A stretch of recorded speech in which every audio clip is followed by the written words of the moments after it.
Breaking news अवां सां share कंदासीं। सांगड़ वेझो ॻोठ डिप्टी में क़तल थियल औरत दया भील जे क़तल में मुलविस भोपे समेत 4 ॼणा गिरफ़्तार थिया आहिनि। अहम ख़बर अवां सां शेयर कयूं पिया। सांगड़ वेझो ॻोठ डिप्टी में क़तल थियल औरत दया भील जे क़तल में मुलविस भोपे समेत 4 ॼणा गिरफ़्तार थिया आहिनि।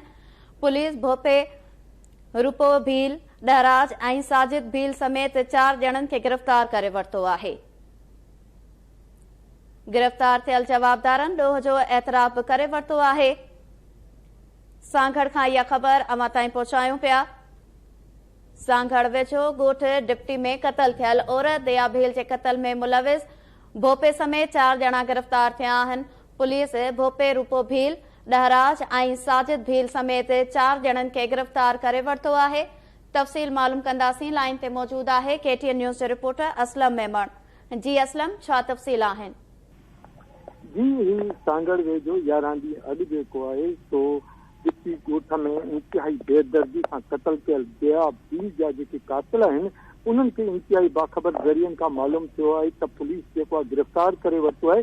उन्हनि कातिलनि में जेको आहे सो मशहूरु जेको भोपो आहे रूपो भील, उनजो भाउ डहराज ऐं हिकिड़ो साजन आहे ऐं हिकु ॿियो शख़्स आहे जंहिंखे पुलिस जेको आहे सो बाक़ाइदा गिरफ़्तार कयो आहे। ऐं उन्हनि जी जेको आहे सो उन्हनि बासो बि आहे पुलिस वटि त उन्हनि दया भील खे छो ऐं कहिड़े सबब जे करे क़तल कयो उहे सबब त अञा ताईं मालूम न थी सघिया आहिनि।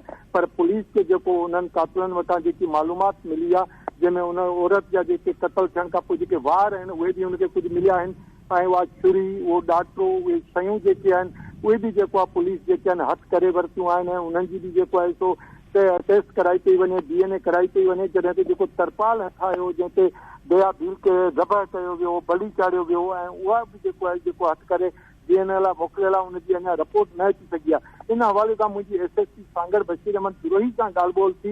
हुन चयो त असांखे जेको आहे सो दया भील जे केस में इंतिहाई वॾी अॻुभराई थी आहे। असां केस जे तमामु वेझो पहुची विया आहियूं ऐं तमामु जल्द जेको आहे उन जूं असल हक़ीक़तूं जेके आहिनि उहे ज़ाहिर कंदासीं त दया भील खे छो ऐं कहिड़नि सबबनि जे करे क़तल कयो वियो ऐं हिनजे पोयां कहिड़ी कहाणी आहे, कहिड़ा हथ मुलविस आहिनि जिन जेको आहे सो इहो अमल करायो ऐं हिनखे जेको आहे सो तमामु जल्द जेको आहे सो ज़ाहिर कयो वेंदो। जी, वरी महिरबानी। नाज़िन, सांगड़ खां असलम मेमण तफ़सील ॾिना आहिनि।